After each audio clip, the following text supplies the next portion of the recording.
question for the hearing today is whether the tradition of the intercollegiate student athlete is worth preserving, and if so, how to do so. Specifically, what will be the impact on that tradition if a growing number of states pass laws allowing commercial interests to pay student athletes for use of their name, image, and likeness? I've had a couple of experiences that have helped form my opinions on this subject. First, in 1960, during my sophomore year in college, I was exercising on Vanderbilt University's cinder track, and a man with a large watch in his right hand came up. He introduced himself as track coach Herc Alley, and he asked my name. He said, "Did you run track in high school?" I said, "No, sir." And I said, "We didn't have a track team." "Why don't you run 100 yards, he said. So I did. And he looked at his watch and he said, "That's very good, 10.1. I have 3 really fast boys for the 400-yard relay. Why don't you be the 4th? 440-yard relay then. Why don't you be the 4th? So I joined the Vanderbilt track team, and our team set a record for the 440-yard relay. My job was to carry the baton from the first fast guy to the 3rd fast guy. The next year, we would sometimes practice with students from what was then called Tennessee A&I. They were pretty remarkable athletes. They included Olympians Ralph Boston, Waomea Tyus, and Wilma Rudolph. Coach Alley had no scholarships to offer. His teams rode buses to meets. Our cinder track made it hard to establish fast times. Scraping together teams of non-scholarship athletes, Coach Alley won several Southeastern Conference championships. His enthusiasm that day on the cinder track gave me an experience that millions of Americans have had, that of being an intercollegiate student athlete. Someone else who had that experience is also on this committee, Senator Richard Burr. He actually had a scholarship to play football at Wake Forest University. My experience on the Vanderbilt track team taught me a number of lessons, including this one. When joining a relay team, be sure to pick 3 runners better than you are, which is not bad advice for how to be an effective senator. As the college football season gets underway, even amidst COVID-19, we're reminded of how important these games are to the student athletes, to their institutions, and to millions of avid spectators. This fascination with sporting competition is nothing new, according to the Knight Commission's 1991 report on intercollegiate athletics. The Knight Commission said, quote, "The appeal of competitive games is boundless. In ancient times, men at war laid down their weapons to compete in the Olympic Games. Today, people around the globe put aside their daily cares to follow the fortunes of their teams in the World Cup. In the United States, the Super Bowl, World Series, college football, NCAA basketball tournament attract millions. Sports have helped break down bigotry and prejudice in American life. On the international scene, they've helped integrate East and West, socialist and capitalist. The passion from sport is universally shared across time and continents." That's from the Knight Commission. But problems with sports are also nothing new. The Knight Commission was established in 1989 to address scandals in college sports that were shaking confidence, not just of big-time collegiate athletics, but in the institutions of higher education themselves. And then well before that, in 1929, a report from the Carnegie Foundation said recruiting had become, quote, corrupt, professionals had replaced amateurs, education was being neglected, and commercialism reigned. And even before that, in 1906, in response to criticism from President Teddy Roosevelt, the National Collegiate Athletic Association, the NCAA, had been formed to protect the safety of players and deal with corruption. Now, my second experience forming an opinion about the subject we're talking about today came from my service on that Knight Commission when I was president of the University of Tennessee. Our commission recommendation was that university presidents take charge, assert themselves, take charge of college athletics, and take charge of the huge amount of television money it attracted, and restore academic and financial integrity to the programs. As a result, over the next several years, academic standards became more stringent, financial support for athletes increased, college presidents asserted more responsibility for financial controls. What is especially relevant to today's hearing is that despite the problems surrounding intercollegiate athletics, then the Knight Commission strongly endorsed keeping the student-athlete tradition. This is what the Knight Commission said, and I think it's worth repeating. Quote, "We reject the argument that the only realistic solution, that is to the corruption, to the problem is to drop the student-athlete concept, put athletes on the payroll, and reduce or even eliminate their responsibilities as students." Quote, "Such a scheme has nothing to do with education, the purpose for which colleges and universities exist. Scholarship athletes are already paid in the most meaningful way possible with a free education. The idea of intercollegiate athletics is that teams represent their institutions as true members of the student body and not as hired hands. Surely American higher education has the ability to devise a better solution to the problems of intercollegiate athletics than making professionals out of the players, which is no solution at all, but an unacceptable surrender to despair," unquote.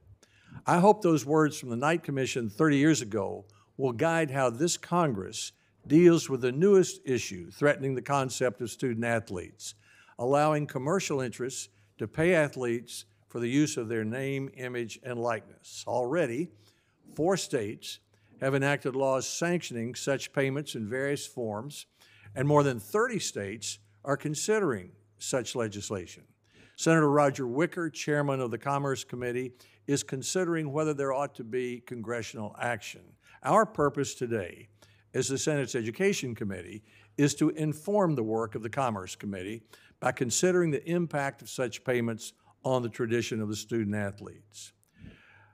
It would make sense to take a minute to consider exactly who and what we're talking about. Last year, there were about 20 million undergraduates in about 6,000 colleges and universities in the United States. Nearly 1,100 of those 6,000 colleges and universities are members of the NCAA.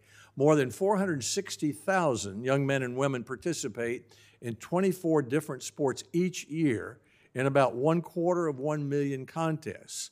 About 300 of those institutions play football and basketball at the highest level. Fewer than 2% of student athletes will go on to play professional sports, according to the NCAA. So this means we're talking about approximately 9,000 college student athletes who compete in a few sports out of more than 460,000 college athletes across 24 sports. So the current controversy is primarily about an even smaller number, a small percentage of those 9,000 students who play football, baseball, or men's or women's basketball, and whose skills, or the institutions for which they play, make them attractive targets for recruiting offers that will combine their scholarship dollars with endorsement money. For example, an exceptional quarterback, pitcher, or running back might be offered $500,000 a year by a car dealership in the same town as a college with a big-time football, baseball, or basketball program. Now, as the Knight Commission said, student athletes are already paid in the most meaningful way with a free education. Athletic scholarships are limited to tuitions and fees, room and board, and required course-related books, but this can add up to a lot of money. The University of Tennessee estimates it spends about $115,000 a year per student athlete, including room and board, student stipends, academic support, meals, sports medicine, training, travel, and equipment. Student athletes may also combine other sources of financial aid, including federal or state need-based aid, to help cover the full cost of attendance. These include Pell Grants, Supplemental Education Opportunity Grants, work study, state grants based on need using federal need calculations such as Tennessee's Hope Scholarship, or veterans programs such as the GI Bill or post-9/11 GI Bill. About 92,000, or 20% of the student athletes, receive Pell Grants, which can be up to $6,200 more. According to the College Board, the value of a lifetime degree is $1 million over an individual's lifetime, and 88% of the NCAA's student athletes graduate. earn a degree. Now to the question at hand. Should Congress act, or should varying state laws govern payments for name, image, and likeness to student athletes? Is a patchwork set of regulations worth the confusion it will cause with unrestrained boosters, creative agents, the impact of Title IX on men and women's programs, on a coach's effort, and most of all, on the tradition of the intercollegiate student athlete? Solving that question will be the job of the Commerce Committee, but we can inform their decision with today's testimony and senators' comments. Based on my experience as a student athlete, my time as a university president, and my membership on the Knight Commission, let me offer these suggestions. One, the Knight Commission was correct to say that student athletes should not be on the payroll and shouldn't be treated as hired hands. Two, Congress should act, but in a limited way as possible, to authorize an independent entity safe from litigation to write rules governing payments for the use of names, image, and likeness. Congress, imagine all 535 of us doing this, should provide aggressive oversight of that entity rather than try to write those rules. Three, that governing entity should be the NCAA. I know the NCAA is controversial. So will every entity or any entity that tries to write rules for intercollegiate student athletes. If the NCAA is not doing a good job, the presidents of the universities who are in charge of it ought to reform it. Giving the job to some existing entities, such as the Federal Trade Commission, which does not have exercise any expertise or any sense of responsibility for higher education, makes no sense. Giving the job to a new entity would take forever. Now, as to rules which the NCAA should write, here's what I believe should be the overriding principle. Money paid to student athletes for the use of their name, image, and likeness should benefit all student athletes at that institution. Following this principle would allow the earnings to be used for additional academic support, further study or degrees, more health insurance options, more support for injured players, and other needs. It would avoid the awkwardness of a center who earns nothing snapping the ball to a quarterback who earns $500,000 for promoting the local auto dealer. It avoids the inevitable abuse that would occur with agents and boosters becoming involved with outstanding high school athletes. It would avoid the unexpected consequences to other teams at an institution because of the impact of Title IX or the impact on existing student aid athletes. Such a principle, as I am suggesting, preserves the right of any athlete to earn money for the use of his or her name, image, or likeness. It simply says, if you elect to be a student athlete, your earnings should benefit all student athletes at your institutions. If you want to keep the money and be someone's employees, then go join a professional team. This system would create the same kind of choices that today's NCAA rules for college baseball require. A high school student must stay 3 years if he chooses to participate in a college baseball program. Senator Kane and I were talking before the hearing about Virginia and Vanderbilt's baseball program. Take Vanderbilt, for example. David Price, Sonny Gray, and Dansby Swanson, familiar names to Major League Baseball fans, all very successful professional athletes now, all were drafted by Major League Baseball teams while they were in high school. They could have earned a lot of money going directly into professional baseball. Instead, they chose a Vanderbilt education, 3 years of college experience, and the opportunity to be taught by Coach Tim Corbin. If Price, Gray, and Swanson had been permitted to sell their name, image, and likeness while at Vanderbilt under the principle I'm suggesting, their earnings would have been used for the benefit of all of Vanderbilt's sports teams, men and women. Applying such a principle to all intercollegiate athletics might cause a few talented athletes to join professional leagues immediately after high school. That is their right.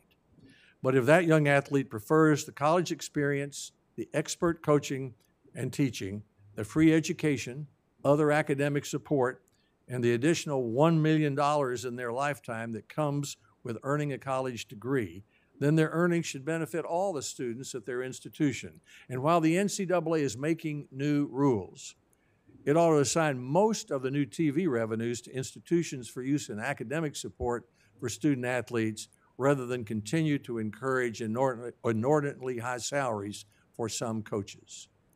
I do not see a good ending to allowing a few student athletes to be paid by commercial interests while most of their teammates are not.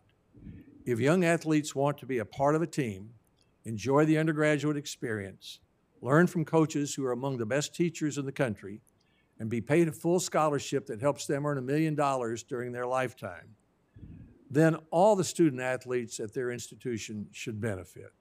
If that student athlete wants to keep the money for himself or herself, that student athlete should become a professional.